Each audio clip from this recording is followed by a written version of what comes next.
Christ is risen. Welcome to the conference center of Thessalia at the Academy of Theological Studies of Olos. This is an important conference, maybe for the first time in the Orthodox world, a conference about the food in the Anthropocene. And we will hear the scientific and ecotheological approaches and implications. We will start with an opening speech by the Metropolitan Ignatius, His Eminence, who will open the conference. There is interpreting for those of you that want to listen to the speech in English. Thank you. Christ is risen. It is with great pleasure that I would like to welcome you in this international conference titled, a very original title, Food in the Anthropocene. This is a new word for me. 2. Ecotheological and scientific perspectives. This is the title. So the participation of distinguished scientists from various scientific fields and Christian traditions showcase the importance of this conference. This is an issue that concerns us all. Every day in the news, we hear about important developments when it comes to environmental disruption, climate change, and food insecurity, which often stems from climate destabilization. All these issues, in one way or another, affect the daily life of humans and the existence of creation as a whole. In the midst of this unpleasant and pessimistic situation, people are faced with fundamental questions and challenges that demand our attention, while often experiencing the consequences of the reckless exploitation of natural resources in the most painful way. But what is the role of the Orthodox Church and other Christian traditions in this reality? In this new era, the Anthropocene, as it is aptly named, which is characterized by the destructive domination of man over the natural environment, despite the historical or practical weaknesses that are sometimes observed, churches have attempted to articulate a discourse, as in the case of the so-called Green Patriarch, His Holiness Bartholomew, or the late Pope Francis, to mention just a few notable examples.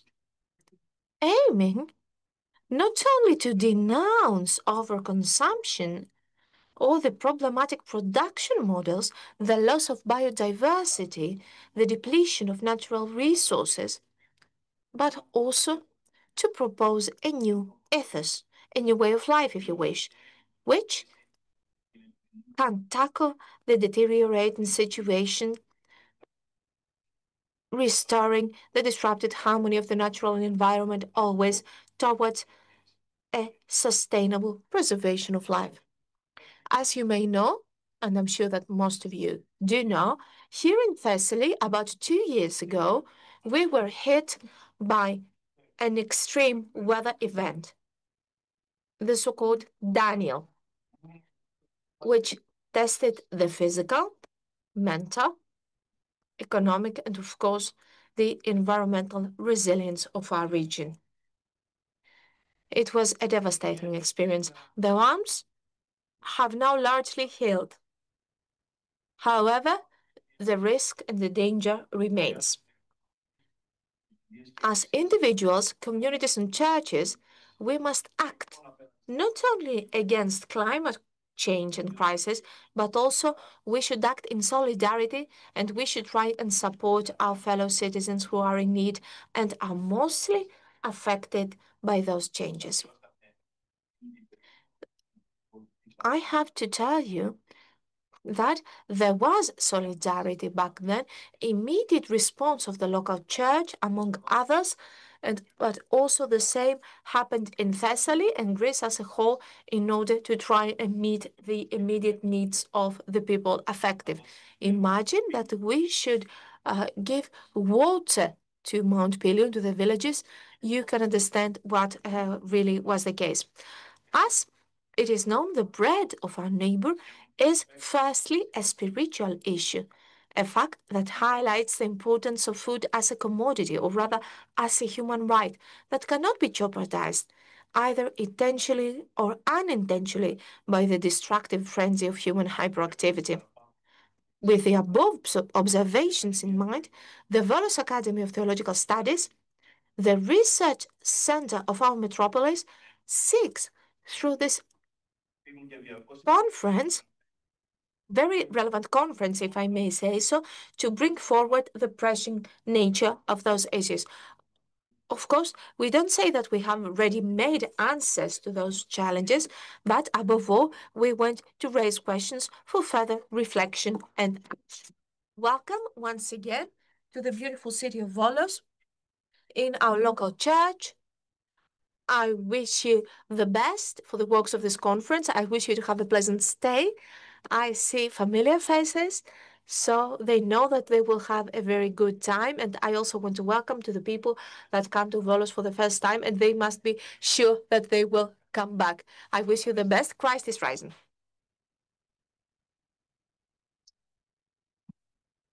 Very much to His Eminence for his work. Welcome.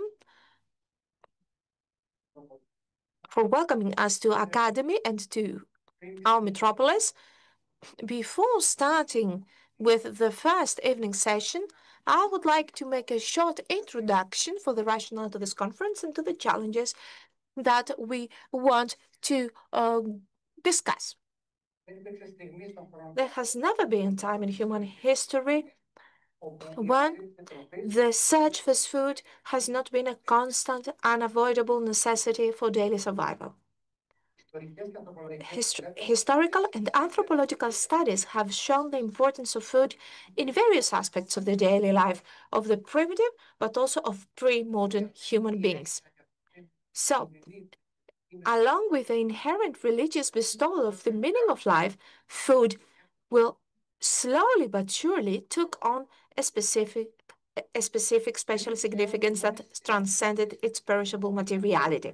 It is not coincident that as soon as food acquires a religious or spiritual meaning, it becomes archetypically linked to the knowledge of good and evil. Reference is made to Genesis, and while over time, gathering around a common table where the primary products of human labor, such as bread and wine, are offered, they will transform them into symbols that point to the transcendent fulfillment of the meaning of our contemporary existence. Thus, the symbol everyday meal acquires a meta-historical horizon, constituting a meeting point and reception of the divine. Reference is made to the image of the Holy Trinity by Rublev, reflecting the sacred character of food and along it all the process related to it, so that it transforms from an instinctive element of survival to a point of spiritual communion with God, who once decided to incarnate himself, diving into history, participating in the conditions for our own physical bodily maturation. Finally, to offer himself around the table as a gift of participation in eternity. At the same time, and always within the tradition of the Judeo-Christian, let's say, culture, food has always been a kind of a getaway for opening up our closed individuality towards a more extroverted and social understanding of human beings. It was surrounded from early on by restrictive provisions of purity and impurity. Reference is made to the concept of unclean foods in the Judean tradition, where the material element, the form, in our case the food, was subjugated, if not appropriated, by a metaphysical idea.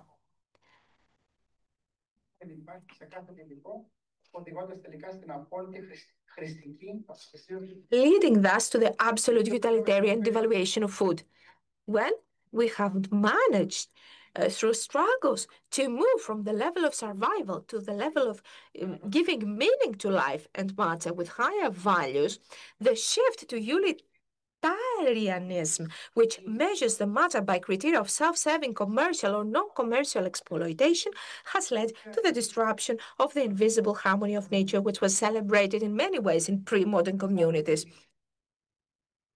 Moreover, with the decline of the metaphysical worldview that had prevailed for centuries, especially in the so-called Western world, the emergence of the Cartesian ego stripped from meaning imposed a division between body and soul, making nature subservient to man's instincts.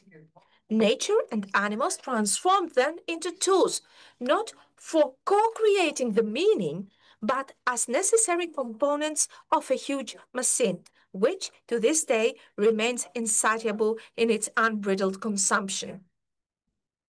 So the emergence of the so-called Anthropocene era, where the speculative, disembodied, narcissistic ego determines the means and the ends of progress,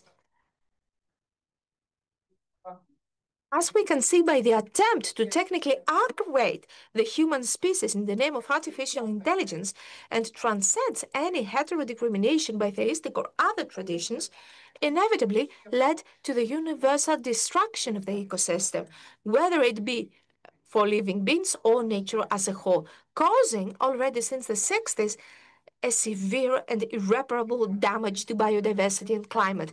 The climate crisis can be seen as the result of the gradual and also rapid desacralization or even demystification of food, of the surface devaluation of welcoming others to the common table, meaning the other beyond the confines of the desire of the narcissistic self, which now treat times as money for the greatest possible enjoyment, consuming the resources of nature as if there were no tomorrow, as right now the present is the ultimate manifestation of any meaning. While food was in the beginning a means of survival, later it became an object of communication and knowledge, reaching its peak with its transformation into an element which, under certain conditions, introduces eternity, if not empirical verification and participation in the absolute. And it finally managed, with the help of the will of to seize power, to transform itself once again from a common good, from a spiritual problem such as the quest for bread for one's neighbor, into a commercial commodity, which is sometimes offered to satisfy our palate or to attract customers of gastronomic tourism and entertainment. In this case, the other is not a necessary link for establishing the encounter and hospitality on the common table, since the desire of the ego does not allow dialogue with the other, because it wants everything for itself and not for the common good. The other is not a companion at the common table, but hell itself that wants the satisfaction of its desire. As a source of meaning in life, food, in the age of mass production and fast food, has become the cheapest commodity, often appealing to the most insatiable passions of human beings. And this is why it can be thrown away when the need to satisfy that desire has passed. Food is nothing more than a consumer product that often erodes interpersonal relationships, physical and mental health, the health of the environment, and in no way a purpose that forges coexistence, or why not the openness to the truth of others. Does it mean that food has been completely stripped of the sacredness which is inherent in the various goods that spring from the cultivation of God's good creation? Yes and no. Yes, if we accept and agree with the eternal euphoria of human and technological progress, which seeks to redeem the planet from all the evils that this progress itself causes. And no, to the extent that the philosophical and theological reflection and thinking on the horizon of a different model of existence based on giving and gratitude, freely you have received, freely give, can be the leaven for the formation of a new anthropological type that will reinterpret the materiality of time, and the creaturehood of creation with the sacredness bestowed upon it by its creator. The return of meaning can make food once again a point of communion between people and nature, but also, and above all, between finite individuals and the infinity of the absolute itself. This relationship can only be built around a meal, around a table, where we all consume together the fruits of human creativity. And only then food will once again become a spiritual good and not an economic commodity with an expiry date. This is what I wanted to say as an introduction to this conference. Not only this first session, but also the sessions tomorrow will give us a lot of food for thought and discussion, since food is something that we should start discussing, or we should have already started discussing long ago. It has a lot of aspects: political, social, economical, and of course, theological and philosophical.